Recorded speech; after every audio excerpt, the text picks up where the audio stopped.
Hello friends, అందరూ ఎలా ఉన్నారు? నేనైతే చాలా బాగున్నాను. మీ అందరు కూడా బాగుండాలని నేను మనస్ఫూర్తిగా కోరుకుంటున్నాను. ఈ క్లైమేట్‌లోని ఎక్కడికి వెళ్తున్నారు అనుకుంటున్నారు కదండీ! అవునండి, ఇవాళ నా బర్త్‌డే.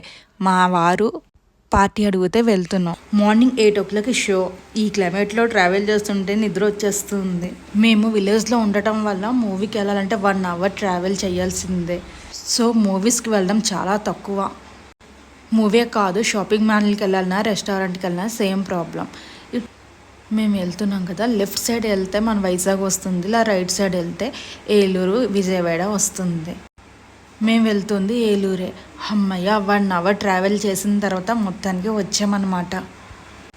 సిఎంఆర్ సెంట్రల్ అండి, ఇది కొత్తగా కన్స్ట్రక్షన్ చేశారు. ఇదే రావడం ఫస్ట్ టైము. ఇది పార్కింగ్, నేను వెళ్తుంది పార్కింగ్కి వెళ్తున్నట్లు లేదండి, ఏదో కొత్త ప్లేస్కి వెళ్తున్నట్లుండి. ఎంత ట్రావెల్ చేస్తే కానీ పార్కింగ్ ప్లేస్ అస్సలు రావడం లేదు.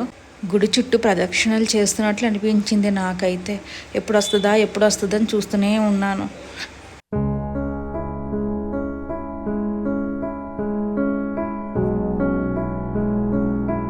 అమ్మయ్య, వచ్చేసామండి, లోపలికి వచ్చేసాం. మార్నింగ్ 8:00 కదా, ఎవరు లేరు షాపింగ్ మాల్లో, మూవీకి వచ్చే వాళ్ళు మాత్రమే. థియేటర్ మాత్రం చాలా బాగా డిజైన్ చేశారు, చాలా అంటే చాలా బాగుంది. మూవీ అయితే చాలా బాగుంది, మొత్తం అంతా మహాభారతానికి లింక్ అయి ఉంది. చూడలేని వాళ్ళు ఉంటే మాత్రం చూసేయండి. ఈ మూవీలో అశ్వత్థమ్మ క్యారెక్టర్ మాత్రం ఎక్సలెంట్ అండి. మూవీ అయితే అయిపోయింది. మా వారు కేఎఫ్సీలో లంచ్ కావాలన్నారు, సో మేము కేఎఫ్సీకి వెళ్ళాం. ఈ వర్షంలో వేరే రెస్టారెంట్కి తిరిగి ఓపిక కూడా లేదు, సో ఇంకా కేఎఫ్సీకి వచ్చేసాము.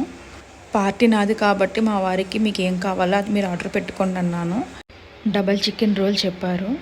నెక్స్ట్ మేము లెగ్ పీసెస్ కూడా చెప్పాము. వాళ్ళు ఇంకేదో ఇచ్చారు, అడుగుదామన్నా ఇంకా మాకు అంత ఓపిక లేదు. అప్పటికి 30 మినిట్స్ వెయిట్ చేసాము. టేస్ట్ ఏదో పర్వాలేదు, యావరేజ్గా ఉంది. ఇది తిన్నాక ఐస్ క్రీమ్ తినకుండా ఎవరు ఉంటారు? సో ఐస్ క్రీమ్ కూడా తీసుకున్నాము, బ్రౌనీ బ్లాస్ట్ అట. టేస్ట్ అయితే బాగుంది, 90 రూపీస్. నా పార్టీ అయితే అయిపోయింది. ఇంకా మా వారు కేక్ కటింగ్ చేయిస్తారో లేదో, అండ్ గిఫ్ట్ మాత్రం కంపల్సరీగా ఇస్తారు ఎవ్రీ ఇయర్. ఏం గిఫ్ట్ ఇస్తారో చూడాలి, అది నేను నెక్స్ట్ వీడియోలో పెడతాను. నా ఛానల్ నచ్చితే లైక్ కొట్టి సబ్స్క్రైబ్ చేయండి.